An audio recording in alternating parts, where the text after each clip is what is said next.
ಬಹುಚಿತ್ರ ಜಗದ್ಬಹುದಾಕರಣ ಪರಶಕ್ತಿರ್ ಅನಂತ ಗುಣಪರಮಃ ಅಂತ ವರ್ಣನೆ ಮಾಡಿದ್ದಾರೆ.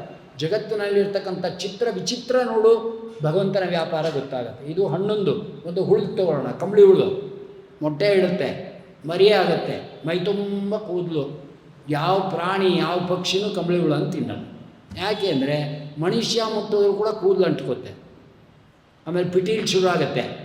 ಅರ್ಥ ಆಯ್ತಾ? ದೊಡ್ಡ ಪಂಚಾಯಿತಿ ಅದು ಕಂಬಳಿ ಹುಳ. ಆದರೆ ಮಹಾಸಾಧು ಹುಳ ಕಂಬಳಿ ಹುಳ.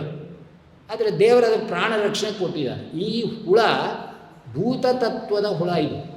ಇದು ವಾಯುತತ್ವದ ಹುಳ ಆಗುತ್ತೆ. ಹೇಗಾಗುತ್ತೋ ಗೊತ್ತಿಲ್ಲ. ಹೇಗಾಗುತ್ತೆ? ತನ್ನ ಕೂದಲನ್ನು ಉದುರಿಸ್ಕೊಂಡು ಗೋಡೆ ಮೂಲೆ ಇತ್ಯಾದಿಗಳಲ್ಲಿ ಕೋಶಾವಸ್ಥೆಯನ್ನು ಕಟ್ಟುತ್ತೆ. ಆ ಕೋಶಾವಸ್ಥೆ 21 ದಿವಸ ಅಂತ ಶಾಸ್ತ್ರ ಹೇಳುತ್ತೆ. 21 ದಿನ ಆಗುತ್ತೆ. ಕೋಶಾವಸ್ಥೆ ಬೇಯಿಸ್ಕೊಂಡು ಚಿಟ್ಟೆ ಈಚೆ ಬರುತ್ತೆ. ಹೇಗೆ ರೆಕ್ಕೆ ಆಯಿತು, ಹೇಗೆ ಕಲರ್ ಕಾಂಬಿನೇಷನ್ ಆಯಿತು, ಹಾರೋ ಗುಣ ಯಾಕೆ ಬಂತು, ನಿಲ್ಲೇ ನಿಲ್ಲೇ ಪತಂಗ ಅಂತ ಹಾಡು ಬರಿಬೋದು.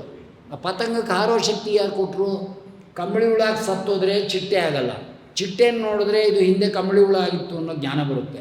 ಒಂದು ಭೂತತತ್ವ, ಒಂದು ವಾಯುತತ್ವ, ಒಂದೇ ಜೀವ. ಮೊಟ್ಟೆಯಲ್ಲೂ ಅದೇ, ಮರಿಯಲ್ಲೂ ಅದೇ, ಕಂಬಳಿ ಹುಳದಲ್ಲೂ ಅದೇ, ಚಿಟ್ಟೆಯಲ್ಲೂ ಅದೇ.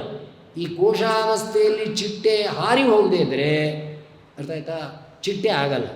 ಚಿಟ್ಟೆ ಆಯಿತು, ಆ ಕಟ್ಟಿದ ಕೋಶ ಏನು ಅಂದರೆ, ಅರ್ಥ ಆಯ್ತಾ, ಅದು ಕೂಡ ಸಿಲ್ಕ್ಗೆ ಬೆರಕೆ ಹಾಕ್ತಾರೆ ಕೋಶಾವಸ್ಥೆಯನ್ನು ಬೇಯಿಸುವಾಗ.